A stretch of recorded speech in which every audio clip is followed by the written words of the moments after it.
Friends of more, the management of reality. Thank you for joining me. Today we're going to discuss whether the US has a pro-Israel or pro-jihadi policy. It's a topic that I've been discussing on Management of Reality article website. You can go read about it if you want. I'll put it on the screen so that you can see what this is about. But if you go to our article website, you can see we have 2 articles already on this question.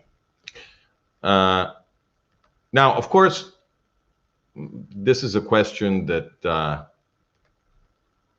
people find difficult because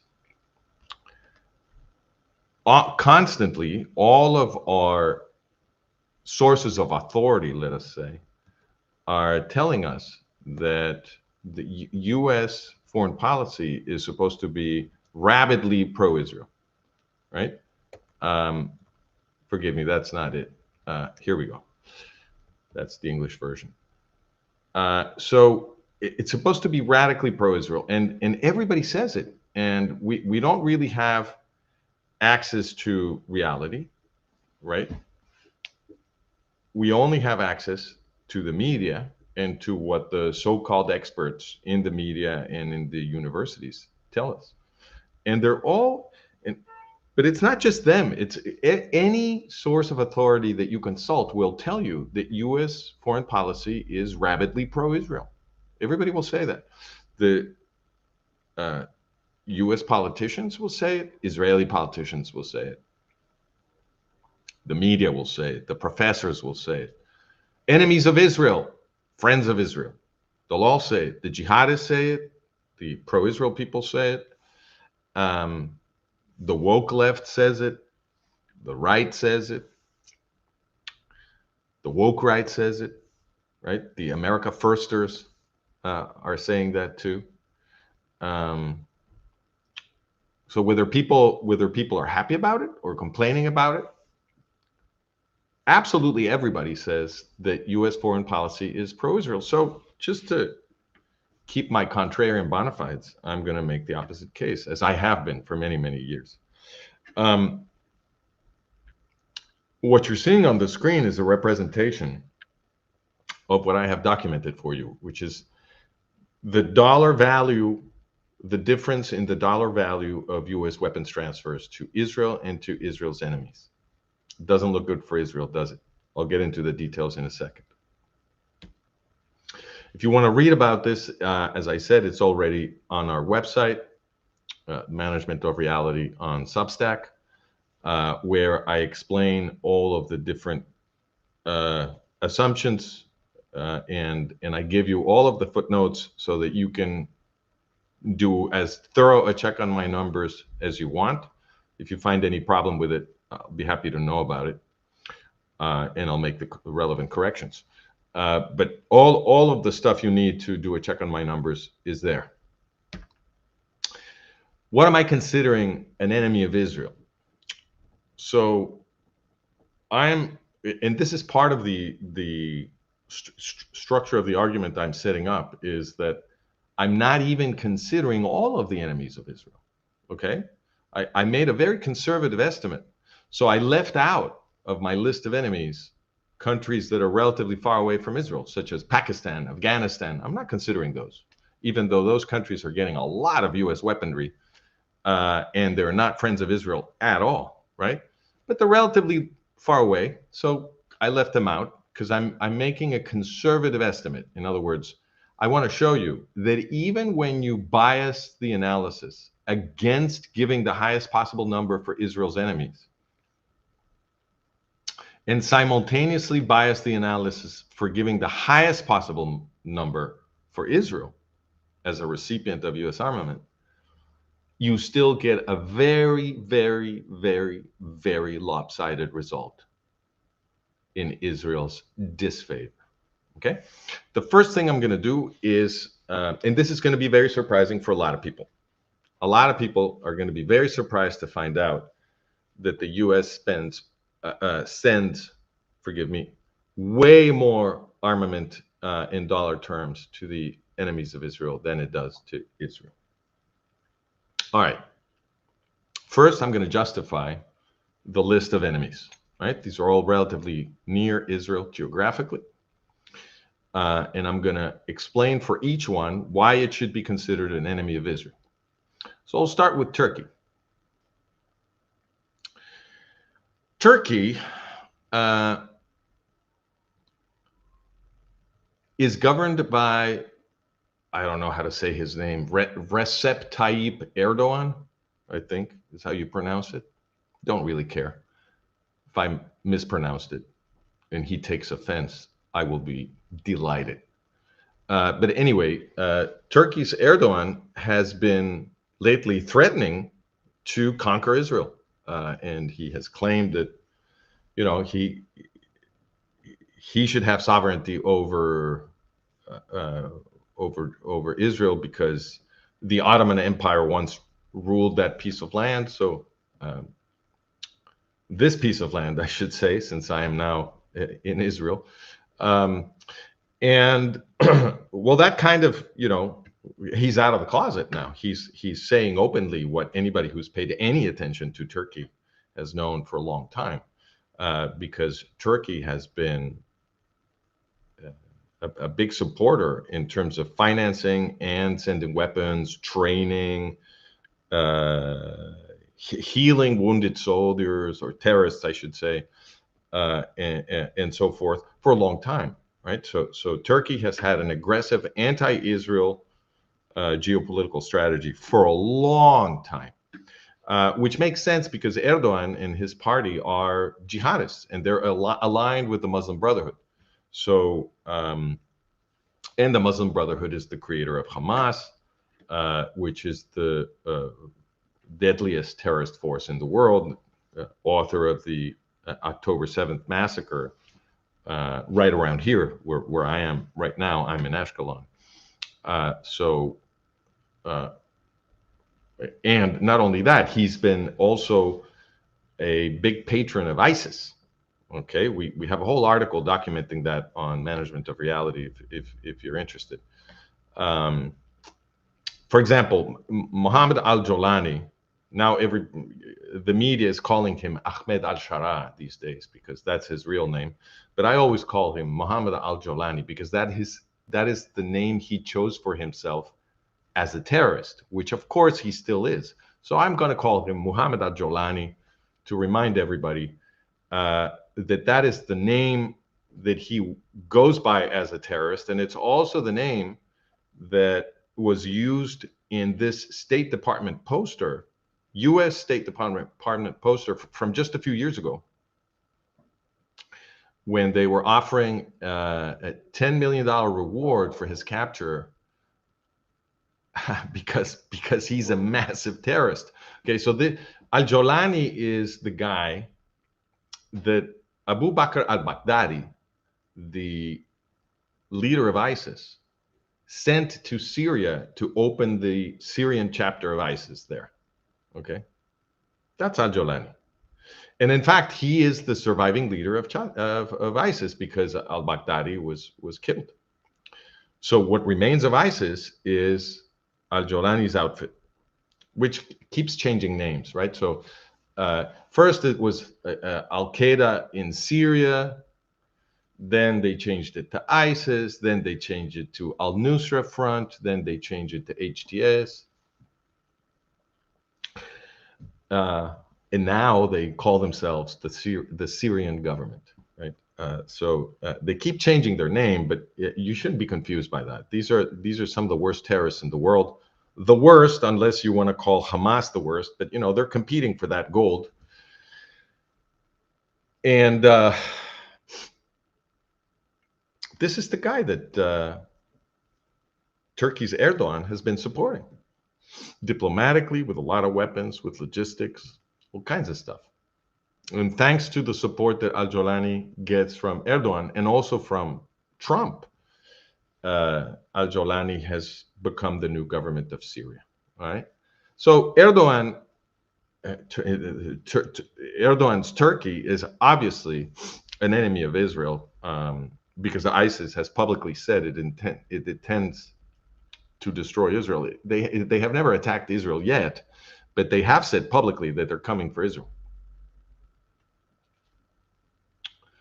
And don't forget, I mean, these are the guys that just a few years ago were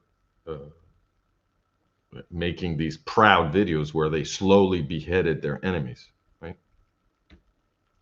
So that's Turkey. That's an enemy of Israel. What about Lebanon? Well, for many years now, Lebanon has basically been Hezbollah. In other words, Hezbollah has had control of Lebanese institutions for many years now. Forgive me, my tongue gets in the way of me speaking English now because I speak so much Spanish. I'm trying to learn Hebrew, so sometimes I can't pronounce. Anyway, even Newsweek, as you can see in this article, is now recognizing that Lebanon has a Hezbollah government. But the media is always way behind what is really going on. This has been true for a long time. So that makes Lebanon an enemy of Israel, right? Because Hezbollah was created by the Iranian jihadi ayatollahs for the sole purpose of attacking Israel. Okay, it's a genocidal terrorist army created by the Iranian ayatollahs for the sole purpose of the genocidal destruction of the Jewish state. So the author here is complaining that the U.S. policy to prop up a Hezbollah-run state, which is what the U.S. has been doing in Lebanon, is by definition a pro-Iran policy, and of course that is correct. But the point here is that Lebanon is an enemy. Okay, so that's Lebanon. What about Syria? Well, as I just said, the new government of Syria is this guy al-Jolani. They've lately been dressing him up in a suit and tie. I guess somebody believes that if you put al-Jolani in a suit and tie, he doesn't look like a terrorist. I happen to disagree. But they put him in a suit and tie, and they cut his hair, they removed the turban and all this, that. And you're now supposed to believe that makeover changes who he is. He's wearing a suit and tie, so yeah, he beheaded people on video, but look, he's coiffed, so that means he can be a government now. He can rule over Syrians now, and Trump is very happy to go shake his hand, as you can see, and stop Israel, because Trump stopped Israel in Syria so that al-Jolani could take power. Okay, and there he is shaking a hand that is dripping with blood, a hand that is dripping with blood of innocent people, because this is the leader of ISIS. Okay, all right, so that's al-Jolani, that's Syria, that's an enemy of Israel. Not that Syria was ever not an enemy of Israel. I mean, when the Assad family was running Syria, they were part of the Iranian axis, and therefore an enemy of Israel. All I'm saying here is that this hasn't changed. What about Iraq and Iran? Well, there are no official U.S. transfers of weapons going to Iran. Perhaps that is happening in secret. I don't know. I mean, that's happened before, right? So during the 1980s, during the Iran-Contra affair, it was revealed that the Reagan-Bush administration was sending several billions of dollars worth of weapons a year to the Iranian ayatollahs. So that might be happening now. I don't know. I don't have documentation about that. But they don't quite need to do that, because they are sending lots of weapons to Iraq. And guess what? Iraq is basically Iran's westernmost province. Okay, so here's the Brookings Institution, a think tank. You know, smart people are supposed to be working there and doing a lot of analysis. And the Brookings Institution is saying here, this is the title of the piece. It says the Popular Mobilization Force is turning Iraq into an Iranian client state. Yes, of course, but it's not true that it is turning Iraq into an Iranian client state. And the real credit for that should go to the US government. So this happened right after the US invasion. Immediately after the US invasion of Iraq of 2003 under Bush Jr., Iraq became basically an Iranian possession. Why? Because Iraq is about 60% Shiite, and Iran has always had its claws in the Iraqi Shiite population. So what the US did is it invaded Iraq, it removed the Sunni-dominated government of Saddam Hussein, immediately organized elections, and of course, the Shiites are the majority. They won the elections. The Shiites in Iraq are controlled from Iran, so that essentially gave Iraq to Iran. The US invasion of Iraq gave Iraq to Iran. Of course, this was completely predictable that this was going to happen. So there's no reason to assume that US policymakers didn't know that this would be the effect of invading Iraq and holding elections. They knew that was going to happen, which then obviously suggests that that was the intention. All right. So the thing we have to correct here is that the Popular Mobilization Force, or PMF, is not turning Iraq into an Iranian client state. That is a fait accompli, as they say, and it has been a fait accompli ever since the 2003 invasion of Iraq. In fact, it was what do they call this thing? The Badr Brigade or Badr Corps, which was created by the Iranians and is run by Iranian officers, right? It's supposed to be an Iraqi militia, Shiite Iraqi militia, and I'm sure there's a bunch of Iraqi Shiites in the rank and file, but it is run by Iranian officers. It was created by Iranian officers. It was stationed in Iran. It didn't enter Iraq until the US-led invasion made that possible, right? And once they entered Iraq, invited by the US, the US brought the Badr Brigade into the Iraqi state institutions, okay? And that's the biggest chunk of the Popular Mobilization Force. The PMF is basically the new name or the more official name that the Badr Brigade now uses, okay?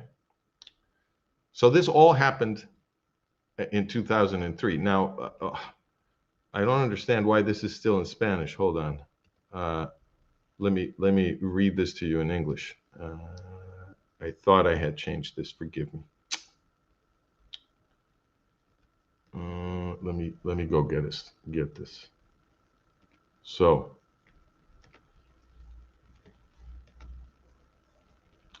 this is what they say about this.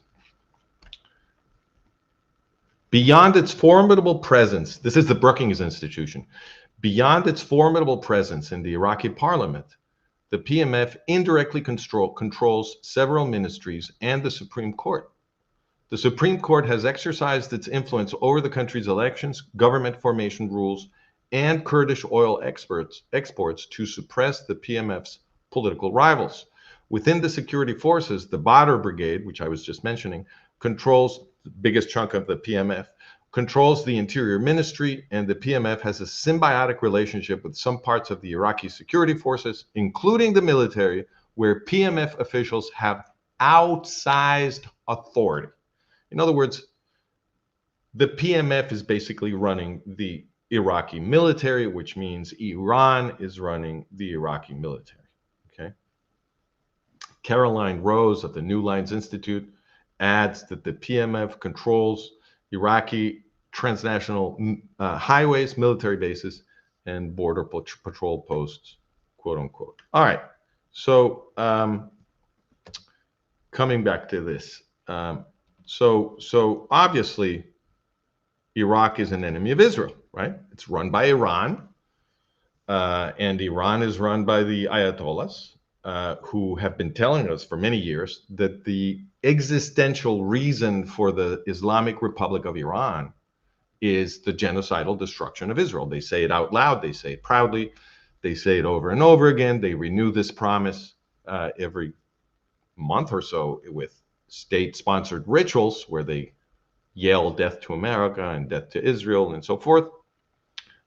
So they're running Iraq. Obviously, Iraq is an enemy of Israel. Now, what about Jordan? Okay, here it gets a little trickier because Jordan has signed a peace treaty with Israel. And you might think that words matter. A lot of people think words matter. I don't think they do.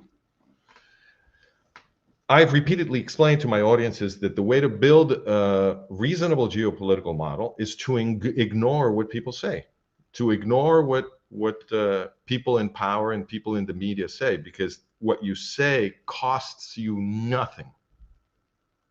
Maybe not nothing, but like 1 calorie.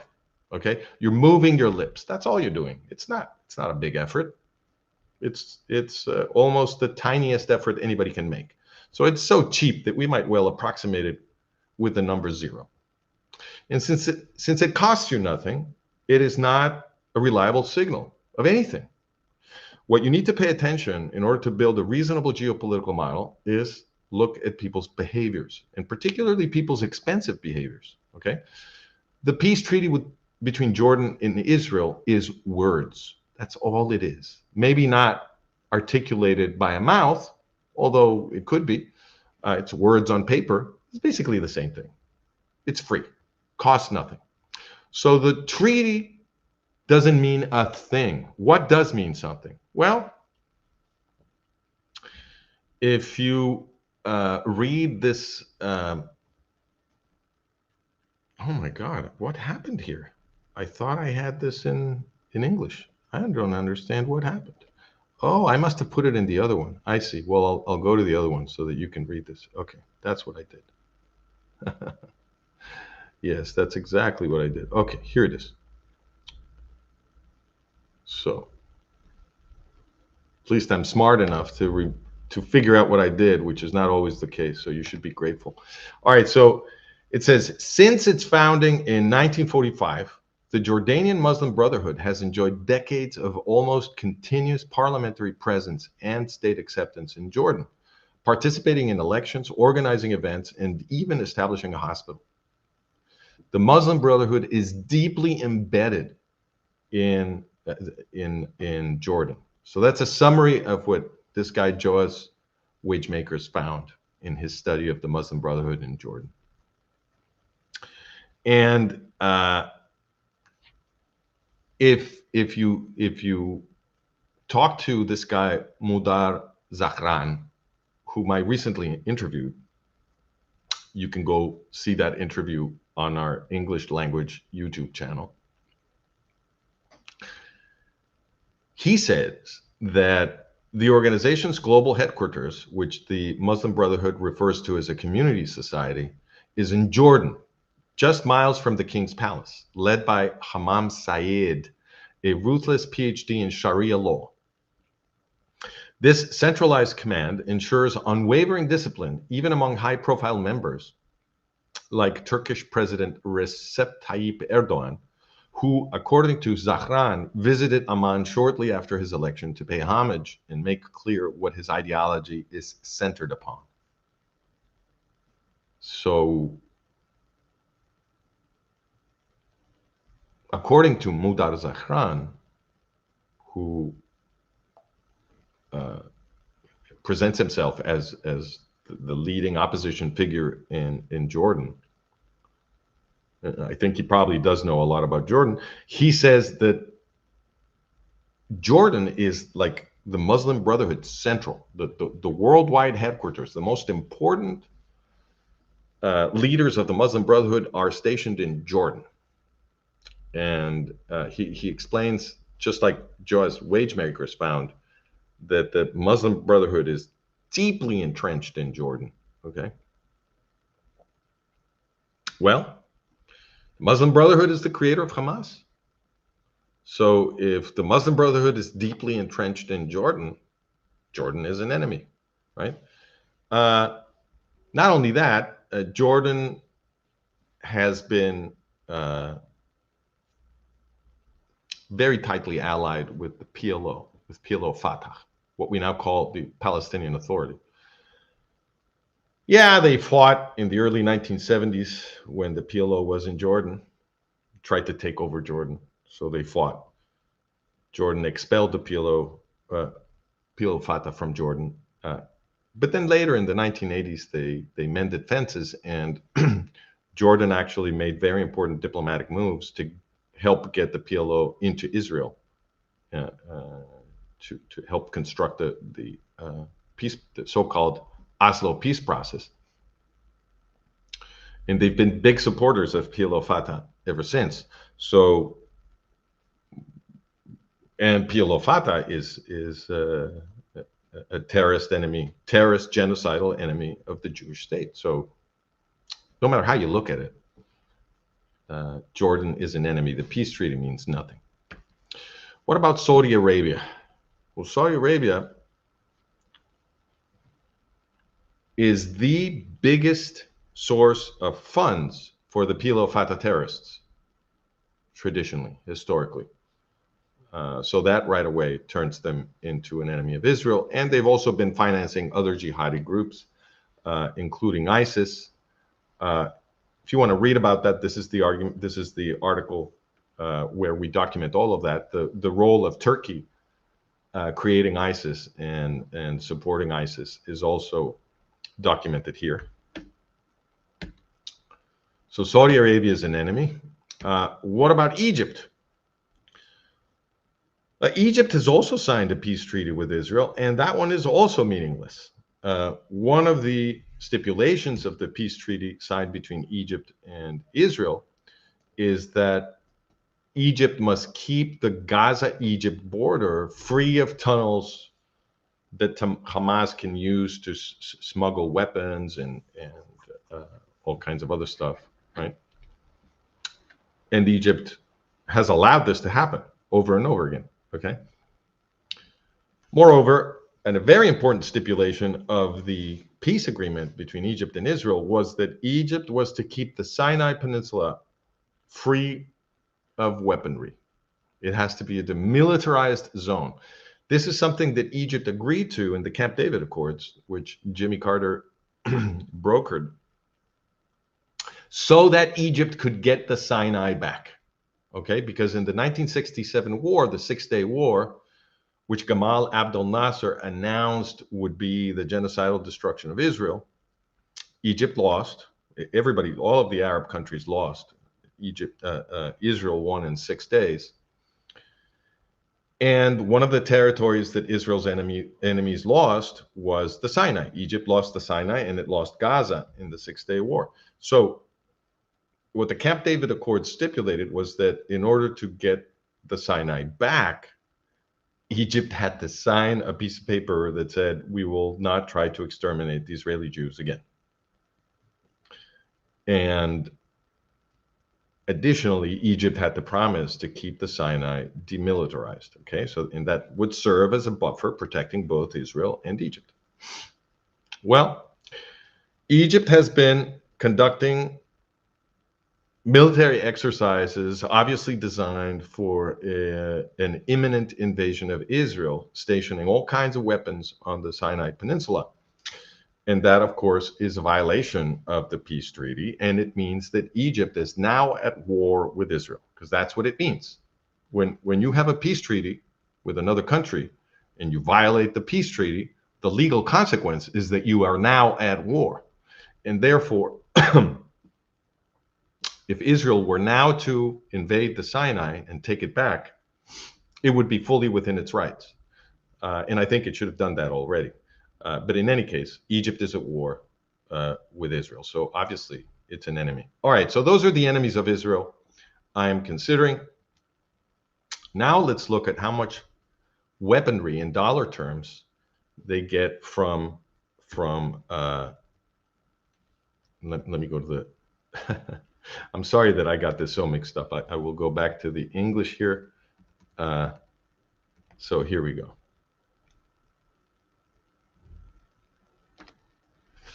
All right, so this is what the enemies of Israel get in dollar terms. The armament they get from the United States. I separated, so I'm considering, as you can see, the sample period I'm considering is from 2006 to 2025.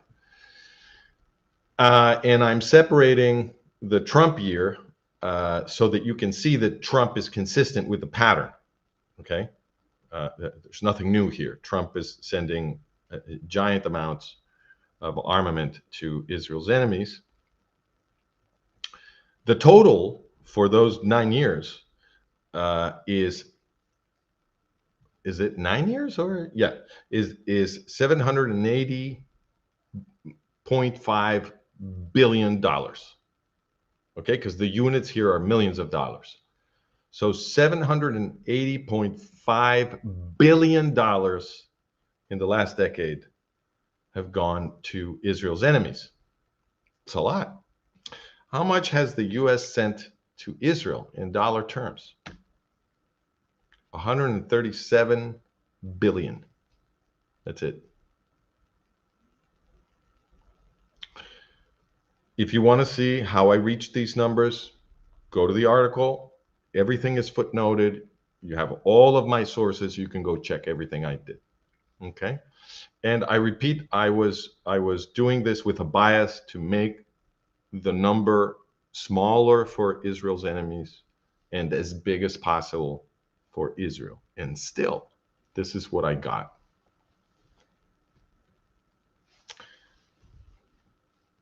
The US in dollar terms sends almost 6 times as much armament to Israel's enemies as it does to Israel.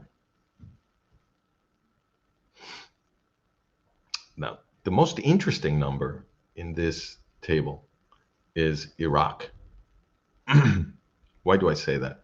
Well, first of all, because it's gigantic. Okay. In the last 10 years, Iraq has been by far the largest recipient of US armament in dollar terms.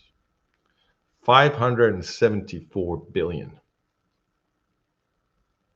574 billion. My God, what would I do if I had that kind of money? I would probably solve all of the world's problems with that kind of money. But it went for Iraqi weaponry. How do you like that? 574 billion just for Iraq. It makes my head explode. So if Iraq were the only enemy of Israel, this is what makes it so dramatic. If Iraq were the only enemy of Israel on the entire planet, the enemies of Israel, or the enemy of Israel, would still be getting 4 times more US weapons in dollar terms than Israel. And most of that is a gift. Now, all of that is for Iran.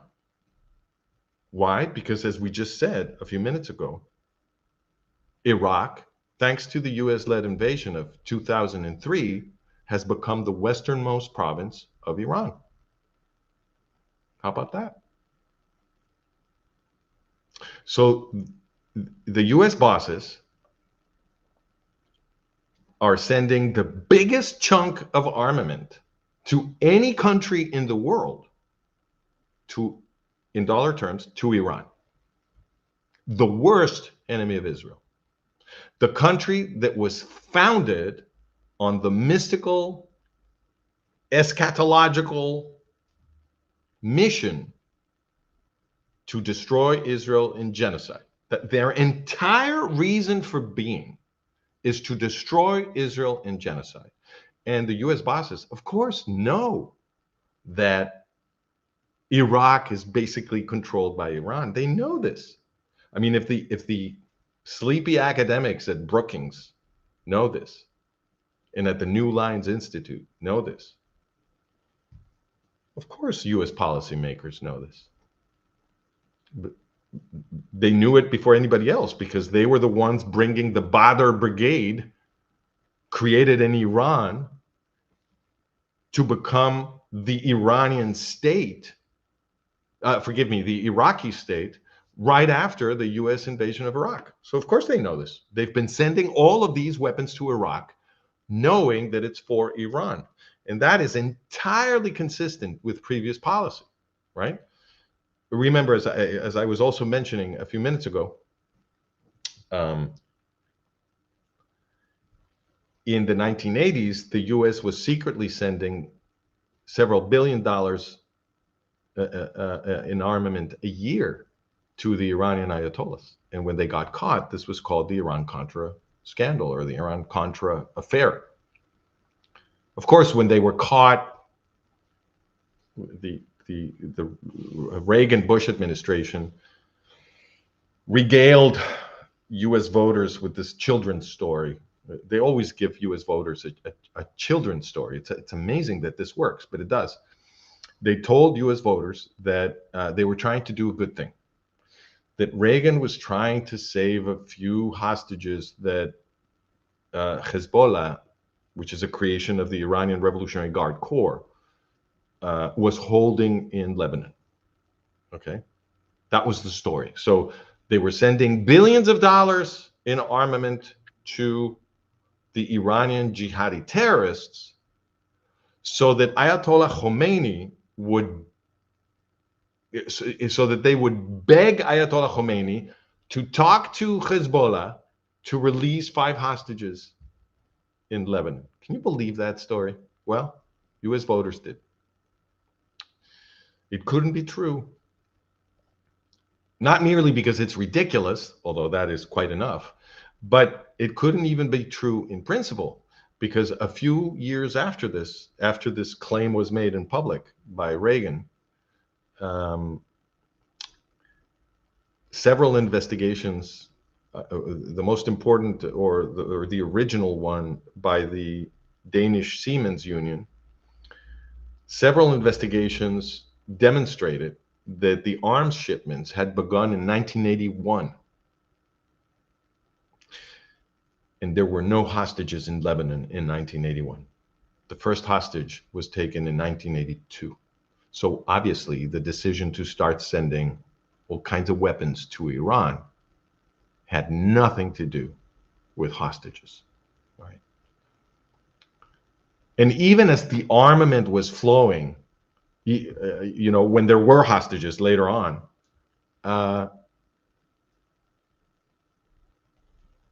more hostages were taken during that period. So obviously it had nothing to do with releasing hostages. That was just the story, the children's story that they cooked up, because they needed some kind of story, right? They can't say, oh yeah, the policy of the US government is to arm the Iranian jihadists to destroy Israel. They can't say that. There would be a revolution in the United States. So they have to say something that will seem at least vaguely consistent with Western values, with Western Judeo-Christian values. So they said, oh, we're trying to save innocent people. We're trying to save a few hostages in Lebanon. But the chronology makes that impossible. It's impossible, right? First hostage was taken in 1982. Reagan started sending weapons in 1981. In fact, Reagan started sending those weapons immediately after he was inaugurated president. He was inaugurated president in 1981. All right. And the most dramatic thing about this is that the entire presidential campaign was Reagan promising US citizens that he was going to beat the crap out of Iran. The entire presidential campaign was Reagan making fun of Carter for being a coward, for not standing up to the Ayatollah Khomeini, for letting Khomeini humiliate the United States, blah, blah, blah. And he was going to show them, he was going to show those jihadis, just wait until I become president. I'm going to show these jihadis who's the boss, you know, a real John Wayne type of macho act. And he was good at the act because Reagan was an accomplished actor. He was a great actor. The entire first part of his career was in Hollywood, right? And the minute he became president, he started behaving as if he were Ayatollah Khomeini's mole inside the White House. And the policy has been perfectly consistent, okay? It's not just Reagan in the last 10 years. No, everything in between was also pro-Iran, right? The first Gulf War by Daddy Bush, 1991, that was to destroy Iraq, not Iran, Iraq. Iraq was Iran's rival. Then they contained Iraq. And then Bush Jr. invaded Iraq to finish the job and give it to Iran. And after that, they started sending these giant amounts of weapons to Iran via Iraq, with the official and public pretense that Iraq is supposedly an independent country. And the best thing, and you'll see it in the footnotes, is that officially the US says it is sending all that armament to Iraq so that Iraq can fight ISIS. That's what they tell people. You gotta love that. You gotta love that, because Trump just ensured that ISIS becomes the government of Syria.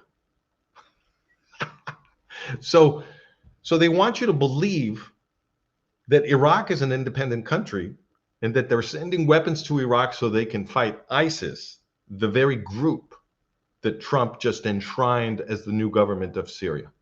Meanwhile, Iraq is really the westernmost province of Iran, and all of that weaponry is for Iran. There's going to be a genocide here. They're going to kill us all here. That's what's going to happen.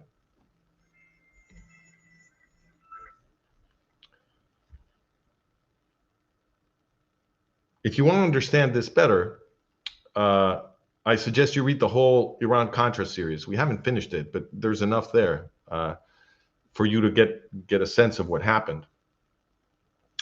Because the entire presidential contest between Jimmy Carter and Ronald Reagan was a show. It was a show. They were just pretending to fight. Carter was not humiliated by Ayatollah Khomeini. That was a show. It was a Hollywood production. Carter made sure that Carter got rid of the Shah of Iran, the king, and himself installed Khomeini in power. And this is now public. Most people don't know, but it's public because CIA documents were declassified a few years ago that reveal that the CIA had a tight relationship with Khomeini and that he was being groomed and prepared to replace the Shah. And when Khomeini's guerrillas fought the Shah to install Khomeini in power, Carter, or rather not the Shah, because the Shah had left, when they fought the Iranian military to try and install Khomeini in power, Carter sent General Heiser, who was, one of the one of the godfathers, of the Iranian generals, because the Shah's Iran had been a U.S. client state, and the U.S. generals had taught Iranian generals everything they knew. So they were like the godfathers of the Iranian generals. One of them was this General Heiser from the US Air Force. And Carter sent Heiser to Iran right when the Iranian military was fighting with Ayatollah Khomeini's guerrillas to tell the Iranian generals to stand down and let Khomeini take power. That's all documented. You will see it in this series. So the entire feud between Carter and Reagan over Iran, that was just a show. They were all in agreement. They wanted the Shah out. They wanted the jihadism to take over Iran.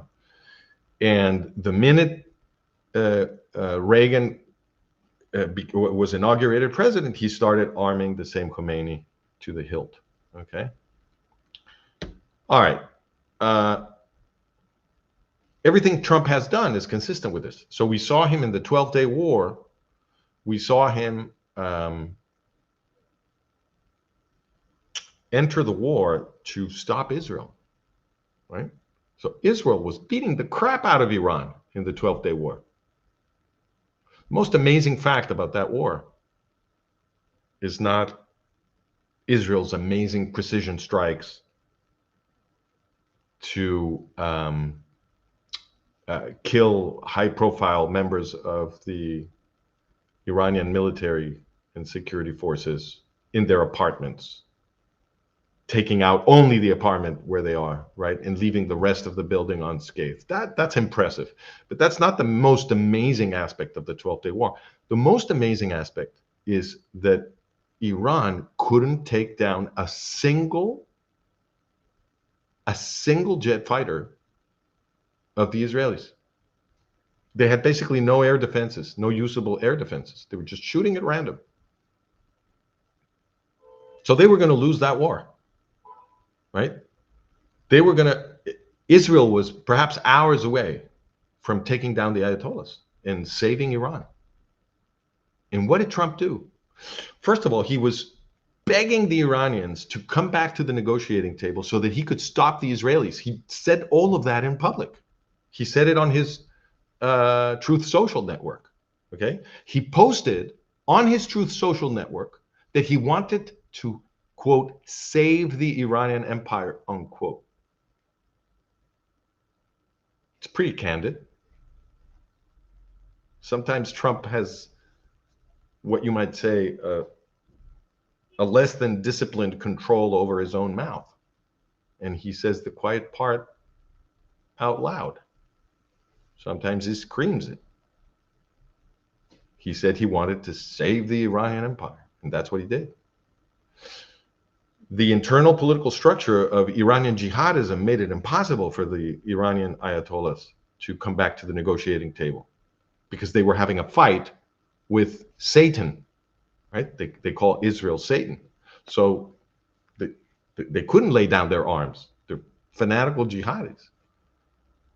So when Trump's pleas didn't work, he couldn't get the Iranians to come back to the negotiating table so that he could save them. When that didn't work, what did he do? He dropped a few bombs to take narrative control of the war, and then he stopped the Israelis, which is what he really wanted to do. So he drops a few bombs, quickly declares that everything is fixed, not for the Iranians. Ayatollahs are still in power. And he imposed a ceasefire. It doesn't take a genius to understand that if Tom is beating the crap out of Bill and you separate them, you're not a friend of Tom, you're a friend of Bill, right? Bill's getting his ass handed to him. That's the guy you saved. That's what Trump did. Okay. And now what is he doing? It is impossible to imagine a situation where the Iranian Ayatollahs give Trump a better structure grammatically for Trump to attack Iran. It's impossible, right? So they are terrorists. They are terrorists who say the United States is great Satan. They have periodic state-sponsored rituals in which they shout death to America. They promised to destroy the United States and the entire West. They are financing and arming proxy terrorist forces that carry out terrorist attacks, not only in the Middle East, but elsewhere in the world, killing innocent people. And now you've got the Iranian population en masse out in the streets, protesting, trying to get rid of the Ayatollahs, and the Ayatollahs firing on them. Tens of thousands have been killed, reportedly.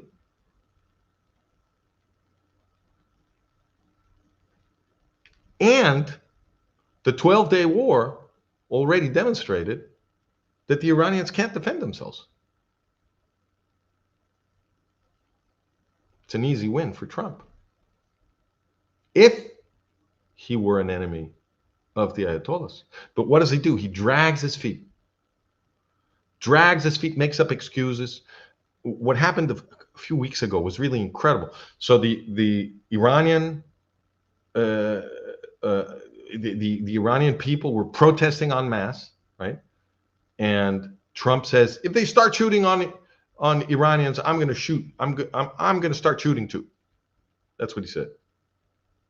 Just a few hours after he said that, the Ayatollahs started firing on thousands of Iranians. And Trump said, oh, well, but they told me that they're not going to kill so many people anymore, and they're going to suspend the executions, so I'm not going to move. Ridiculous, embarrassing. And as he was saying that, the Ayatollahs were saying in public, no, of course we're going to execute. He still didn't move. Now, people are very impressed with the deployment of forces to the Persian Gulf. It makes Trump look kind of macho, right? But what did he do? He used that to pressure the Iranians to come to the negotiating table on nuclear weapons. What? That's unrelated to what's going on. These people are slaughtering the Iranian people. Of course, nobody, I mean, I don't want Iran to have nuclear weapons.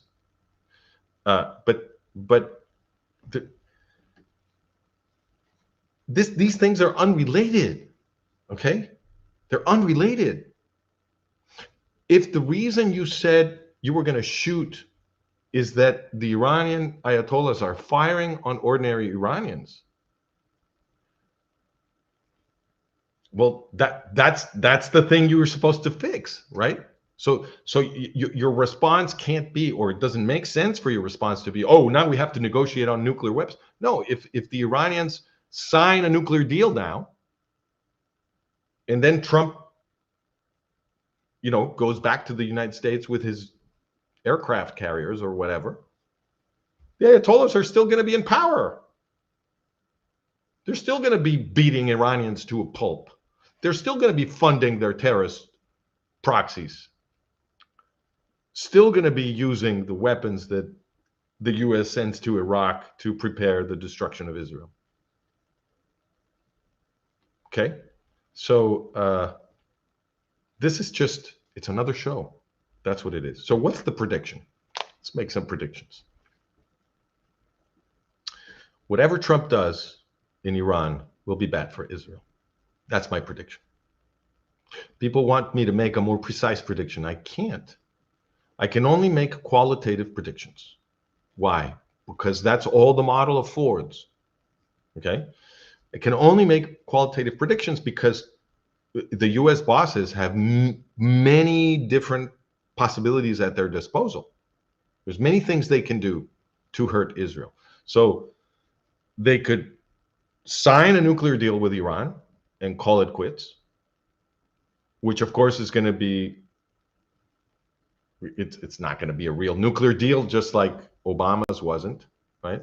It's going to allow the Iranians to develop nuclear weapons anyway. And even if you imagine it's an effective nuclear deal, it's going to leave the Ayatollahs in power, and they will have other ways of preparing the destruction of Israel. Or if Trump attacks and produces regime change or whatever, I guarantee you the next regime is not going to be good for Israel. Look at what Trump did in Venezuela, right? He pretended to do a regime change in Venezuela. That's not what he did. He captured Maduro, and he left the people who pull Maduro's strings. And he said they're wonderful and that he has a good relationship with them. It's another show. So whatever he does in Iran, my prediction is it's going to be very bad for Israel. I think he's trying to save the Ayatollahs, right? He's been dragging his feet, and now he's doing a negotiation, blah, blah, blah. Everybody's very impressed with the troop deployment. But look, everything that has happened has confirmed the predictions I've been making over the years. I predicted in 2006 that the U.S. would not attack Israel, because there's this periodically there's a flurry of interest and speculation over whether the U.S. is about to attack Iran. This has been happening for half a century now. So every few months or so, the entire media explodes in speculation over whether the U.S. is about to attack Iran, and they never do.